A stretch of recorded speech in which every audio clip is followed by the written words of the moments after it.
આજે આપણે વાત કરીશું એક એવા મુદ્દા પર જે અંતરિક્ષની સીમાઓને હચમચાવી શકે છે. જાપાને તાજેતરમાં પોતાની પહેલી અંતરિક્ષ સંરક્ષણ ગાઈડલાઈન જાહેર કરી, જેમાં ચીન અને રશિયા પર કિલર સેટેલાઇટ વિકસાવવાનો આરોપ લગાવાયો છે. શું અંતરિક્ષ હવે યુદ્ધનું નવું મેદાન બનવા જઈ રહ્યું છે? ચાલો આ મામલે જોઈએ એક વિસ્તૃત અહેવાલ.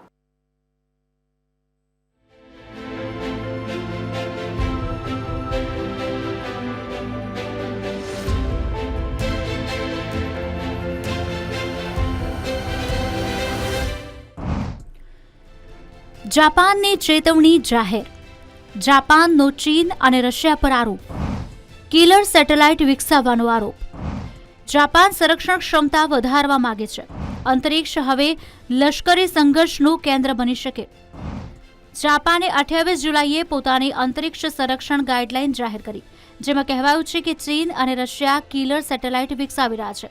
આ સેટેલાઇટ બીજા દેશોના સેટેલાઇટને નષ્ટ કરવા કે નિષ્ક્રિય કરવા માટે બનાવાયા છે. જાપાનનું કહેવું છે કે તે પોતાના સંરક્ષણ માટે સેટેલાઇટ સુરક્ષા, મિસાઇલ લોન્ચની ચેતવણી અને સંચાર જામ કરવાની ક્ષમતા વિકસાવવા માંગે છે.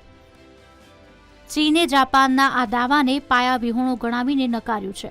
ચીનના સંરક્ષણ મંત્રાલયના પ્રવક્તા ઝાંગ શિયાઓગેંગે કહ્યું છે કે જાપાન ચીનને બદનામ કરીને પોતાની સૈન્ય શક્તિ વધારવાનો પ્રયાસ કરી રહ્યું છે. ચીન અંતરિક્ષનો શાંતિપૂર્ણ ઉપયોગ ઈચ્છે છે અને હથિયાર નિયંત્રણ કરારની હિમાયત કરે છે. આખરે કિલર સેટેલાઇટ શું છે? કિલર સેટેલાઇટ એવા સેટેલાઇટ છે જે બીજા સેટેલાઇટને નષ્ટ કરવા, નિષ્ક્રિય કરવા કે તેમના સંચારમાં અવરોધ ઊભો કરવા માટે બનાવાય છે. જાપાનનો દાવો છે કે ચીન અને રશિયા આવા સેટેલાઇટ વિકસાવી રહ્યા છે, જે અંતરિક્ષમાં ખતરો બની શકે છે. આવા સેટેલાઇટ દેશોના સંચાર, નેવિગેશન અને સંરક્ષણ વ્યવસ્થાને નિશાન બનાવી શકે છે.